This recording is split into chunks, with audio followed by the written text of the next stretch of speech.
Once again, welcome to Imperial Money, and we are again meeting with the fund manager, one of the youngest fund manager of ICICI Mutual Fund, and he's the CA basically. He's a CFA as well, Mr. Ihab Dalwai.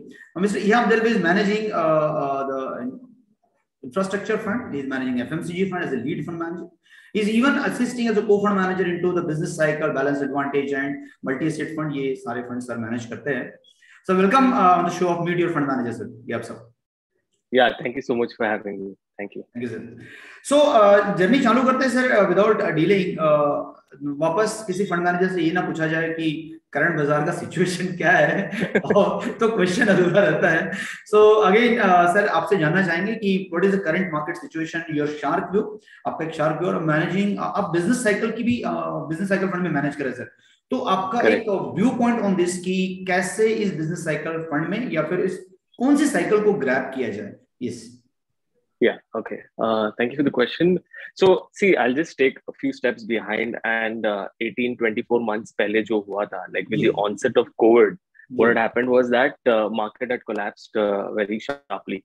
Barabar. Was that a lot of policy support, especially the developed market economies policy support we had seen, both monetary and fiscal as well. And we had seen some in back home in India as well. So what has happened is that as a result of this policy support, what we're seeing is that in US especially, we're seeing job data come out very good. Inflation has gone up in US, and it's been, I think, first time I think we're seeing that US inflation is higher than inflation in India, which I think is we've not seen it earlier. So as a result of which, what one should expect going forward over the next 12 months is that a bit of this policy, loose policy, which the global central bankers and global governments have maintained, a bit of pullback on that front. So as a result of that, what happens is that thoda volatility one should expect in Indian equity market. And a result of this high liquidity and easy policy, few segments of the market had re-rated or the valuations had gone up very high for them. So over the next 12 months, one should expect a bit of normalization in that space of the market as well. Okay. So from a return perspective, I would be a moderate return. I would be in the camp of moderate return, and as a result of that, I would recommend or I would want people to invest in dynamic asset allocation or hybrid schemes right now, because you would get an entry into equities as well. And would not recommend fully invested schemes currently because the valuations are pretty is on the higher side currently. Okay. But having said that, that is in the global context and that is the valuation part. But you touched based upon the business cycle part as well. So if you look at the Indian business cycle, I would say it is in the early stage or the recovery stage. So various other factors are highlighting that. Agar bank credit growth dekhenge, to wo bhi, I think it's around 6 or 7%, which is pretty low.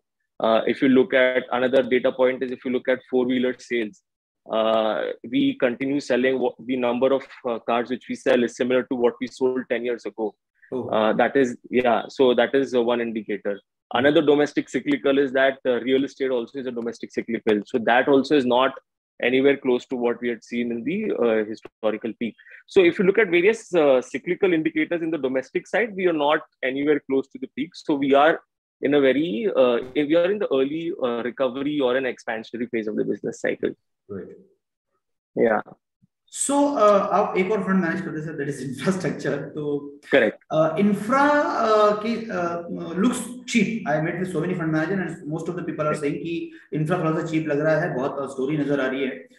लेकिन एक important इसमें एक issue जो है ना sir, वो ये है कि इंफ्रा के मोस्ट ऑफ द जो इस सेगमेंट में स्टॉक्स है वो सारे स्मॉल एंड मिड कैप के मिड कैप में आते हैं. तो इसका मतलब कि स्मॉल एंड मिड कैप बहुत चलेगा या फिर मतलब या फिर जो small and mid cap correct हुआ है या जो रिटर्न दिया है वो रिटर्न के अगले 3 से 5 साल में दिखेगा. And why the entire industry is so much of behind the infrastructure now. Correct. Even I'm frankly surprised why this segment trades at such a low valuation. So just to give a bit of context, if you look at the infrastructure fund of ICICI Prudential, so uska P 1 year forward P is at around 10. अभी मैं उसी point पे आ रहा था कि उसका P कितना और इतना चीप क्यों है. हाँ वही exactly. So it is at 10p, and if you look at market, like to give a reference of Nifty, 1 year 50. हाँ, forward is at बराबर. 2022p पे चल रहा है just Nifty. Double. Yeah, just double of that. So even I'm rather more surprised than why. double. Rather more than Correct, double. correct. जी. And even I'm surprised why it trades at such a low multiple. जी. But iska like few observations is that the various infrastructure is a bit of a broad term.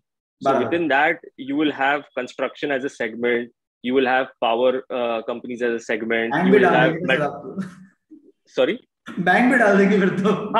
banks, true, because they are one of the biggest lenders to the infrastructure space, like road construction. They are one of the biggest lenders to them. Exactly. So telecom hai, metal space hai, refinery. So it's a quite broad space. And across this space, what we have observed and real estate as well. So what we have observed over the last 10 years is that each of these segments, significant consolidation has happened. So अगर आप telecom space देखोगे तो उसमें भी काफी consolidation हुआ है. So from 7-8 players, we've come down to almost 2 to 3 players now. Power segment may also, like the private space which had invested very heavily early in the last decade, has completely gone out, and it's predominantly now dominated by public sector. So even real estate as well. Real estate also, like the number of builders have completely shrunk, and the larger continues to gain market share. So various segments within infrastructure has consolidated. The industry structure has improved, and so going forward, the return expectation should be good, because generally when an industry consolidates, the profitability per player improves. So there is less competition. So there's a healthy environment. So it's only in the road space which we are seeing a bit of heightened competition currently. But ex-road, I think most of the segments, the number of players have reduced, and the potential of them delivering is pretty high.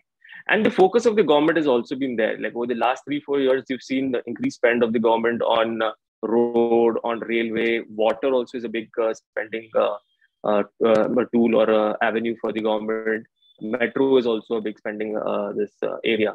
So I think there's a focus of the government is there on infra, and currently the utilization of the private sector is not gone to a level where they would come and start investing. So once even that happens, I think this entire space looks very attractive currently. So basically, real estate has recovered. People have started buying houses now, come out from the lower levels of real estate. So household is spending, government is spending to create public infrastructure and social infrastructure as well.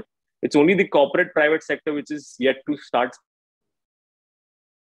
spending. So once all the three start spending, I think looks good. Great. Right. So I'm positive. So if someone says that outside, so I'm saying, like, if someone says that outside the hybrid strategy, which if someone wants to be invested in a fully invested equity fund, I would say infra and business cycle are good, because business cycle, we are in the early stage of business cycle, and the positioning of the fund is also that we are positioned towards domestic cyclicals. And I think those two space look pretty good from a top down and a bottom up approach as well. Yeah. So great. तो उसी मतलब उस question में जो मेरा दूसरा question था कि most of the infrastructure companies वो अभी भी स्मॉल एंड मिड कैप के स्पेस में आती है, लार्ज कैप. करेक्ट. तो इसमें आपका व्यू मैं समझना चाहता था कि how so within the small and mid cap of infra, I would agree that they are pretty cheap, but I wouldn't say that for all the small and mid caps which are available in the market today. Okay. The construction small and mid cap, or the road segment small and mid cap, or some power EPC player, they appear to be cheap, I would say, but that can't be said, because there are various other segments of small and mid caps which have really done well over the last 1-2 years. So they're no longer cheap. So I would focus only on these. I would be comfortable owning these small and mid caps, and may not be very comfortable owning the other ones. Yeah. Okay, great. Now, sir, coming to the एक दूसरे question पे आ रहा हूँ कि multi assets आप manage करते हो, multi asset strategy जो है वो ये सारे टाइप के मार्केट्स में कैसे रिलेवेंट है, और कितना परसेंट पोर्टफोलियो जो है, पोर्टफोलियो का एलोकेशन मल्टी एसेट में आपके हिसाब से देना चाहिए? So I feel that it's a lump sum product. तो कभी भी किसी के पास भी थोड़ा भी surplus funds है, they can easily deploy it under in the multi-asset fund. And just to give a bit of background on how we manage the multi-asset fund. So we have certain other products, like Balance Advantage Fund is a purely valuation-driven model fund. So usme we just see valuation, and there are a few other indicators as well. So if valuation is saying that the market is pretty high, we would be at a very low level of equity. It's a counter-cyclical valuation-driven model part. But in case of the multi-asset fund, we not only look at the valuation, but we take into consideration where we are in the business cycle. So generally, if you are in the early stage of the business cycle, then we would want to be slightly higher in the equities, because generally equities tend to do well, and basically the cyclical part of the equities tend to do well. So we would try to be higher. We would also consider global liquidity, and in terms of fund flows, is India positioned favorably? Are you expecting more flows into India because of the global liquidity? So a lot of different considerations we do take into account, and then we determine the equity level. So there in multi-asset, it is more of a fund manager call. So Naren, my CIO, and I am involved in the product. So we jointly try to figure out what should be the net equity level. But from an allocation perspective, I said any surplus savings, it's a low risk product. Lump sum investment, we are always happy to take in this product. So sir अभी ना पिछले 12 साल से मतलब पिछले almost it's 8-9 years now, the real estate has been underperforming like anything. That's true. तो और आपने already बोला कि real estate की कंपनियां बहुत cheap नजर आ रही हैं. And gold is also not performing much in almost last 6, 7, 8 months, right? तो ये दो segments पे आपका view क्या है and कितना cheap है दोनों asset class so that the people can really think of. So see, real estate as a cyclical sector, like over the last 10 years, just to give Bangalore as an example. So from 2010 to 2020 to 21, if you see, in terms of absorption or in terms of buying, Bangalore had peaked around 60,000 units in somewhere around 2014. But usi time pe kya tha ki launches were also pretty high. So in Bangalore as a market, there were like 1 lakh launches on a high absorption. So the inventory level in the system was pretty high. The absorption had also come off from a peak of 60. It had gone down all the way to some 30,000-35,000 units per year, which is now recovered to 40,000-45,000 units. But what has happened over the last 3 years is that launches were lower than this absorption as well. So there was a good mechanism of clearing of inventory, which has happened over the last 2 to 3 years. And this is not only Bangalore specific, this has happened across various other micro markets in India as well. So from a supply side perspective, we are seeing that inventory levels are low. Like I said earlier, number of developers have completely shrunk. Like earlier, we used to have like 300-400 developers launching projects in Bangalore as a market, which has come down to 100-150. And funding also has gone to only the big developers. And this has actually happened after the NBFC crisis. So after that, I think banks and NBFCs are more cautious in terms of residential real estate lending as well. So this again has helped consolidation in the industry. Pro supply side, things look very good. And on demand as well, like interest home loan rates are pretty low. IT sector job picking up looks pretty good. So demand side also would eventually pick up. So from a cycle perspective, real estate looks good. So there are two parts to it. For the companies which are listed, volume recovery, I think it's not a problem because it will eventually pick up now. But the second part is pricing. Can they start pricing the product higher now? I think for that, apart from the end user market, I think the investor community also should start looking at real estate. I think once that community also comes into real estate, the pricing also would start going up in real estate. But this is from the real estate as a sector. But for equity stocks of this real estate, they've done really well over the last 1.5 years. So generally equities prices in things ahead of what the reality is. Agreed. So if you look at our portfolio a year or two back, so we had a decent allocation to real estate, primarily because of these reasons, that supply side is consolidating, rates are coming off, job prospects are looking good. So it looked a good sector, and stocks were available at very low valuation then.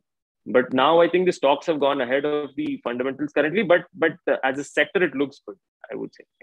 Kolte Patil 4-5 times हो गया, Godrej Properties 4-5 times. So coming to the very important question now, that if you can unplug the PMLI scheme for the viewers, because lot many times they come across the PMLI scheme, and it will be really helpful for the investor to understand that what is the crux and what is the depth of this scheme for the equity market, because still people are not really knowing the really nubs of this entire scheme out of it. So can you please throw some light on this little bit of deeper sense? Yeah, sure. So just to give a bit of a background to it. So in India, we used to have this scheme called MEIS, Merchandise Export from India scheme. So the outlay for that scheme had gone up significantly in FY20.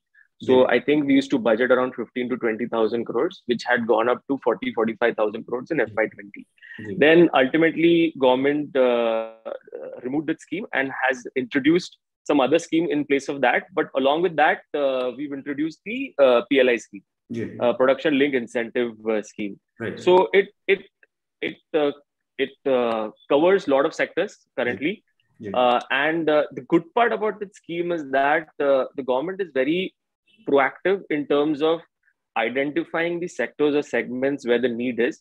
So just to give an example, last year we saw that the API or the intermediaries which go into making the medicine, the prices of that had shot up a lot because there were some supply side issues in China, and ultimately demand for them had also gone up because of COVID.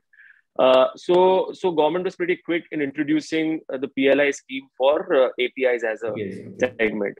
So recently we are seeing that there is a lot of semiconductor issues, and we are seeing delays in car deliveries. We're seeing delays in getting electronic items. So like I think recently government has launched a PLI scheme for semiconductor as well. So I'm just saying that the government is very proactive in introducing the scheme on a need basis, where it thinks that India can be self-sufficient, can help us substitute imports, can boost the export as well. And one part is very key, that to be globally competitive, you have to be a cost leader. And to be a cost leader, you need scale. So you can't be a cost leader without scale. And to achieve scale, you need a bit of incentives initially to scale up, because initially you would make losses because you've not reached that scale. So I think it's a very good scheme in terms of helping these companies to scale up. And then you are competitive on a global landscape. And then obviously this schemes are only for 5 years. These are not schemes that corporate would enjoy for a very long period of time. So once they've achieved scale, they can be very competitive in the global landscape as well. And we are seeing this across industries. So it has come in pharma, it has come in food processing, it's come in autos. And in autos, the good part is the government is focusing on the newer technologies. So for OEM, they're focusing on EVs or hydrogen-enabled fuel cells. So it's all on the new technologies what the government is focusing on, which is very encouraging. So I think it's a very good scheme. It is a good push for manufacturing. And there are a lot of other benefits as well. So there was some data point which I saw that direct and indirect employment generation because of the PMLI scheme would be around 2 million people, jobs can be created because of this. So clearly there has a lot of indirect benefits as well.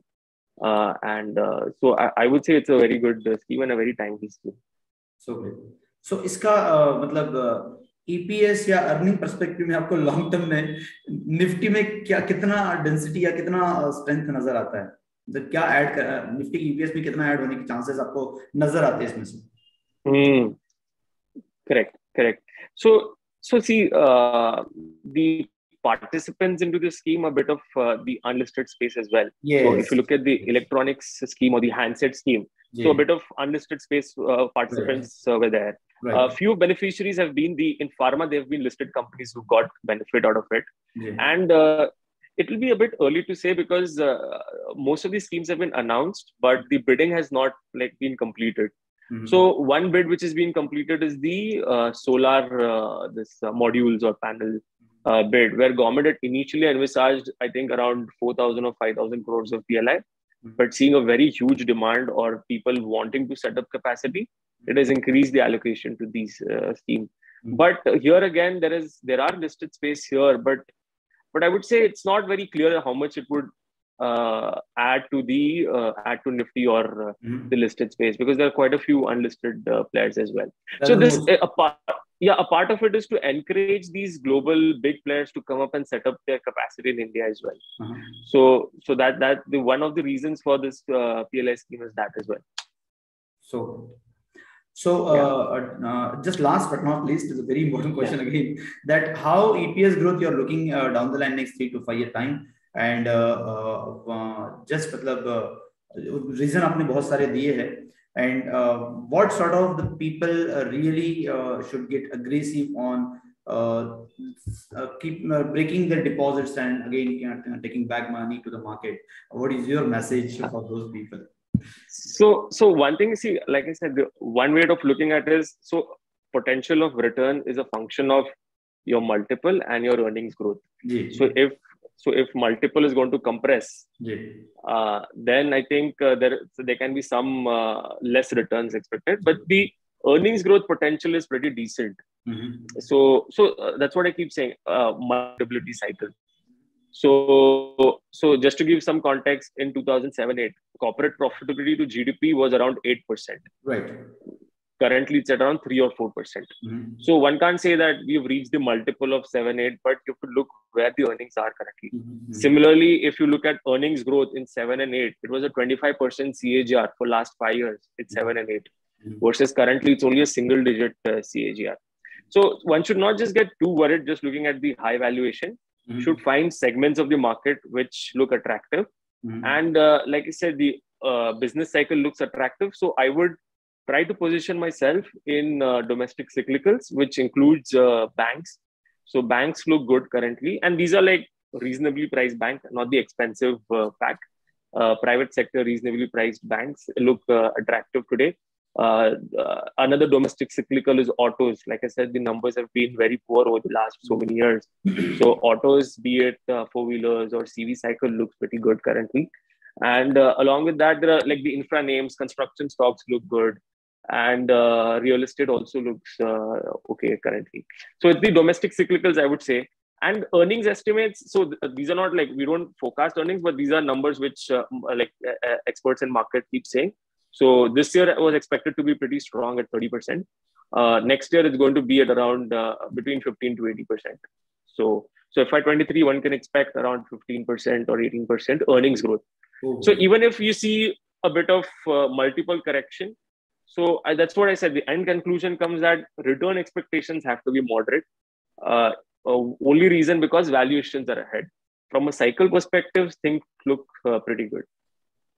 So thank you very much. You really wrote a lot of great intent and the content and the understanding about so many things: multi-asset, business cycle, infrastructure, and even the earning growth of the Indian Nifty, that way, Indian indices. I'm sure that the viewers will going to get the amazing benefit out of this entire knowledge session, what actually you had to deliver. And thank you very much for joining us. Thank you so much for having me, and happy investing, everyone. Thank you, sir. Thank you very much. Thank you.